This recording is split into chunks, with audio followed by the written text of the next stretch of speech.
Selamat datang dalam media pembelajaran genetika. Genetika adalah cabang ilmu biologi yang mempelajari tentang pewarisan sifat dari induk ke keturunannya.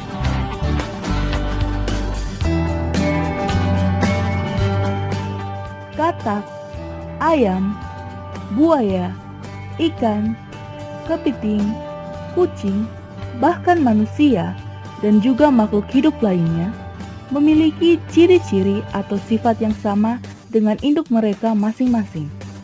Hal ini menjadi contoh adanya pewarisan sifat. Pewarisan sifat terjadi karena adanya materi genetik.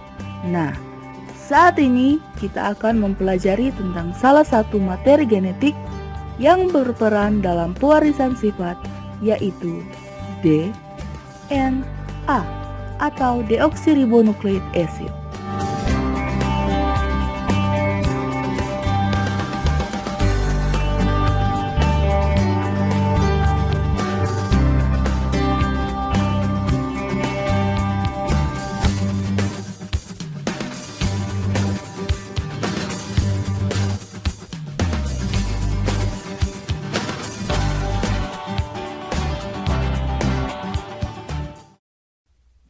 Kromosom, gen, dan DNA adalah komponen yang membentuk kamu sebagaimana adanya yang diturunkan dari ayah dan ibumu.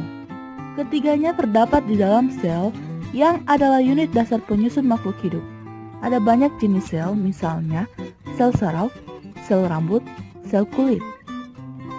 Sel-sel ini memiliki bentuk yang berbeda, tetapi memiliki bagian dasar yang sama, terdiri dari membran sebagai pelindung, sitoplasma yang berupa cairan, dan memiliki inti yang disebut nukleus. Di dalam nukleus terdapat kromosom.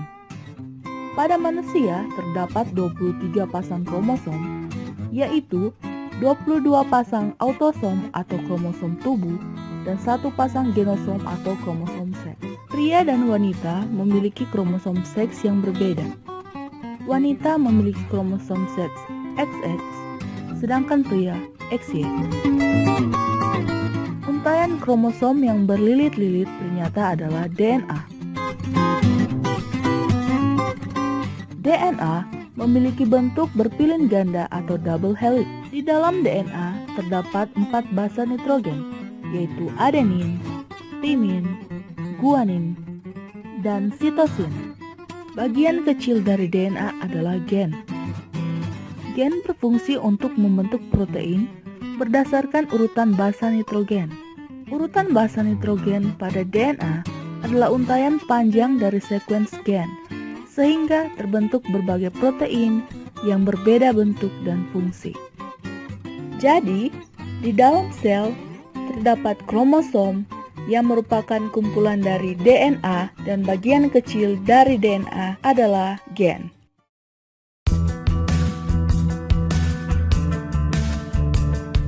Berdasarkan penelitian yang dilakukan oleh Watson and Crick, DNA memiliki struktur double helix atau berpilin ganda, yaitu terdapat 2 untai yang saling berpilin.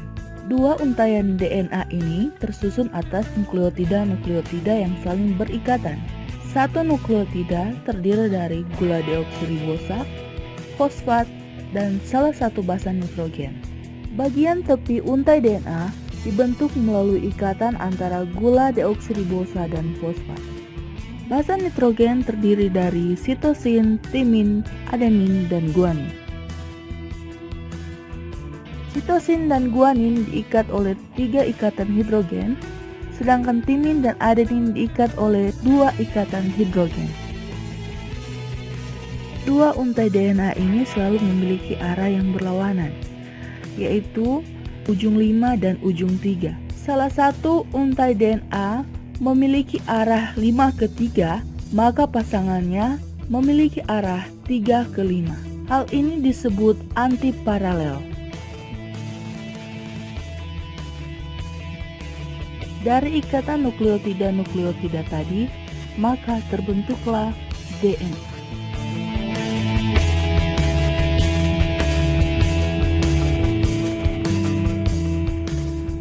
Seperti yang kita pelajari, DNA memiliki struktur double helix atau berpilin ganda. Namun, jika kita melihat DNA secara langsung, yang didapatkan adalah DNA itu berbentuk cairan dan berwarna bening. Hal ini dapat kita amati melalui proses ekstraksi DNA. Replikasi DNA adalah proses reproduksi atau penggandaan DNA yang hasilnya sama persis dengan DNA asal. Ada 3 teori tentang replikasi DNA, yaitu teori konservatif menyatakan bahwa double helix yang lama tetap atau tidak berubah dan langsung terbentuk double helix yang baru. Teori semi-konservatif menyatakan bahwa 2 pita dari double helix memisahkan diri dan masing-masing pita yang lama mendapatkan pasangan pita baru seperti pasangannya yang lama, sehingga terbentuklah 2 DNA baru. Teori dispersif menyatakan bahwa double helix yang lama terputus-putus, lalu potongan-potongan tersebut memisah dan membentuk potongan-potongan baru yang akan bersambungan dengan potongan-potongan lama, sehingga kembali menjadi 2 DNA baru. Dari ketiga teori ini, teori semi-konservatiflah yang diterima sebagai teori untuk replikasi DNA.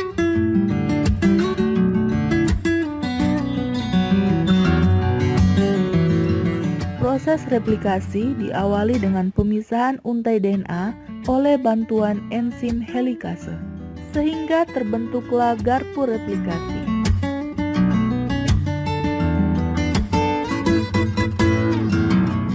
Selanjutnya, enzim primase yang adalah RNA polimerase mensintesis primer RNA pendek yang diperlukan untuk memulai proses replikasi untai DNA. Setelah terbentuk primer, enzim DNA polimerase menggabungkan nukleotida-nukleotida sehingga terbentuklah untai DNA. Untaian DNA ini disintesis dengan arah ujung 5 ke ujung 3. Hal ini dikenal dengan sebutan leading strand. Sementara itu, untaian DNA yang berada pada sisi yang berseberangan dengan leading strand pada garpu replikasi disebut dengan lagging strand. Pada lagging strand, terdapat segmen-segmen yang disebut dengan fragmen Okazaki. Selanjutnya, enzim primase kembali membentuk primer untuk memulai replikasi DNA pada lagging strand. Setelah primer terbentuk, enzim DNA polimerase menggabungkan nukleotida-nukleotida sehingga membentuk untai DNA. Pada tahapan akhir replikasi DNA, enzim ligase menyambungkan bagian-bagian rantai tunggal DNA yang baru terbentuk. Dan akhirnya, terbentuklah 2 untai DNA baru yang sama persis dengan DNA asal.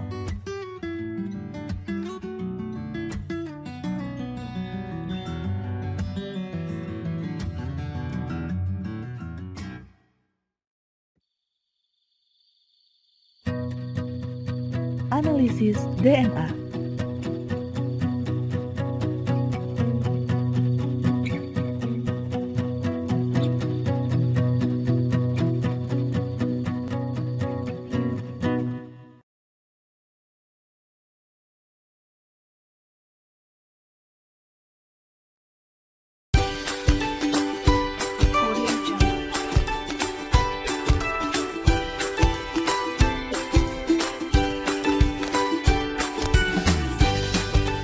Analisis DNA terdiri dari 4 tahapan utama, yaitu ekstraksi DNA, amplifikasi DNA, elektroforesis, dan sequencing.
Setelah 2 minggu, didapatkanlah hasil sequencing. Ini adalah kromatogram, hasil dari elektroforesis, yang kemudian dibaca melalui aplikasi Genius, sehingga menjadi urutan-urutan nukleotida seperti ini. Urutan nukleotida ini dianalisis penjajaran dengan metode BLAST atau Basic Local Alignment Search Tool dengan hasil seperti ini. Dari hasil ini, diketahui bahwa analisis DNA lalat buah asal Kota Mobagu memiliki tingkat kesamaan 99% dengan spesies Drosophila ananaceae yang terdaftar dalam GenBank NCBI, sehingga sampel lalat buah ini dinamakan Drosophila ananaceae.